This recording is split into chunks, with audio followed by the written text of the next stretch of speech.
Hi everyone, welcome back to another episode of the Fitness Education Series produced by the Australian Fitness Academy. It's like progressive overload for your brain.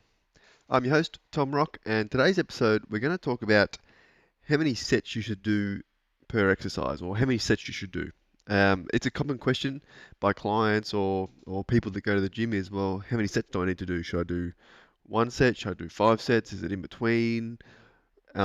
And it's an interesting conversation because it's not always, I don't think there's an exact answer. Everyone's looking for the right answer, but it's probably going to be different depending on their circumstance. It's going to depend on how well trained they are. It's going to depend on their experience, and it's going to depend on the how many exercises they're doing.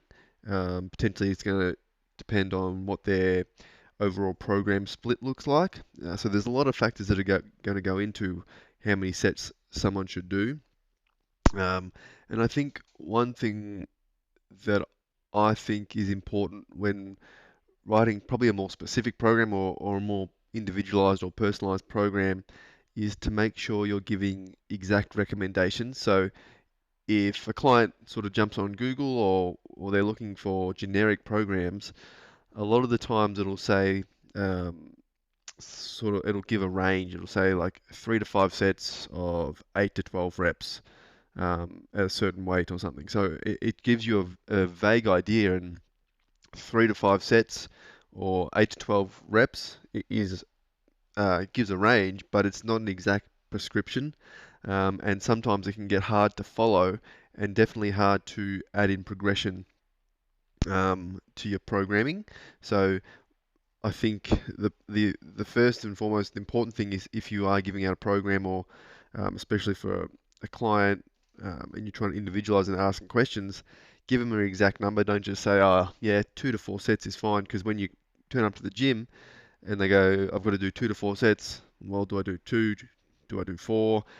There's a big difference between doing 2 sets and doing 4 sets, not only in the stimulus that they're getting, but also how long that is going to take, potentially the time frame of their workout. So if they do 2 sets for every exercise versus 4 sets for every exercise, it might be the difference between a 30-minute workout and a 60-minute workout.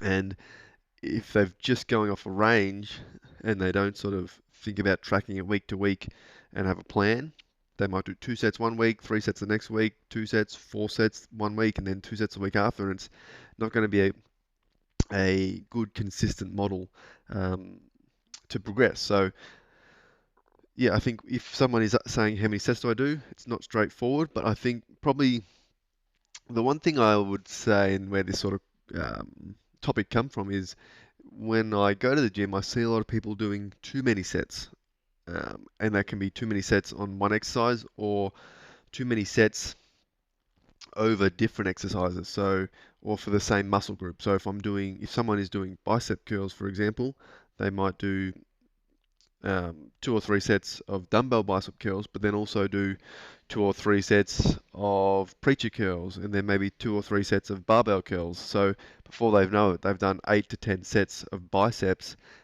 in one session. And I think doing too much in one session is probably um, one of the most common, not errors, but training, common training errors that happen in a gym that is not optimizing people's progress and ability to progress in their training, in their results. And sometimes people will do less or could do less and actually get better results than doing too much work, too many sets, and not, which sort of doesn't allow their body to recover from. So by the time they get back to the gym, they haven't super compensated, and um, they're not going to have made any improvements in muscle gain and strength gains, because either they didn't recover optimally, so they sort of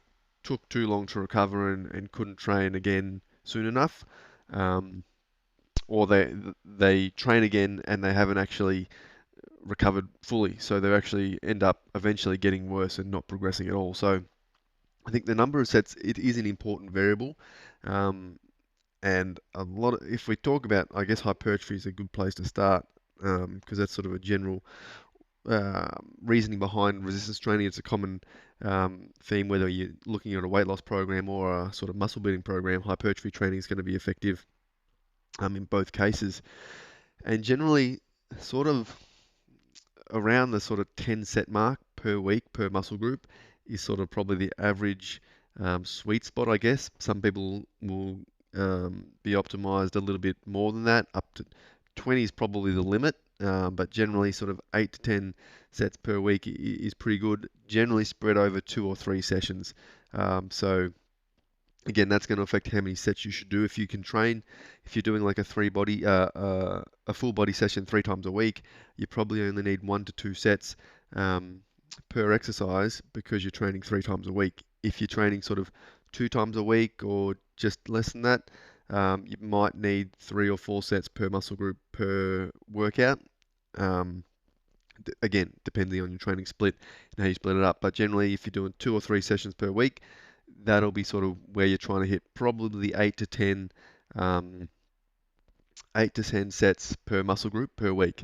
Again, a lot of thought can go into programming and session setup and program design, exercise selection, because yeah, that's why there's a lot of stuff out there and it's not going to be suitable for everyone. If we talk about muscle groups and sets per muscle group, and I say I do some back squats, do those sets count fully for my quads? Do they count for my glutes? Where do I count my sets? And are they full sets? Like if I get close to failure, is it my quads failing? Is my glutes sort of getting half stimulus? What's the difference between back squats and front squats?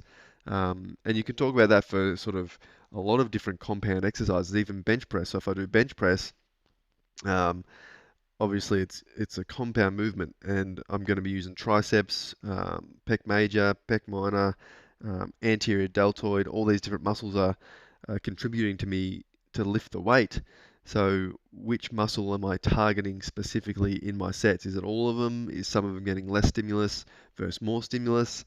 Um, and again, I don't think you need to worry about, or most clients won't need to worry about it that in depth. It can be interesting to go into programming like that, but again, that's why you might see people who are more focused on hypertrophy may do a sort of have exercises that are more isolated exercise because it's easy to track progressive overload and make sure you're stimulating a specific muscle group close to failure potentially. To maximize adaptation. Whereas if I just want general fitness and maybe functionality, compound movements are going to be great for coordination, balance, and just overall general muscle growth or maintenance. So my squats, my bench press, seated row, all these compound movements are going to help me build muscle, but they're not going to be as specific as well, does this count as my bicep exercise? Does it count as my tricep? Is that really going to hit on my chest, or should I be doing cable flies after my bench press? How does that work? So there's a lot of things to factor in terms of how many sets you should do. Like, should I do biceps at the end of my session?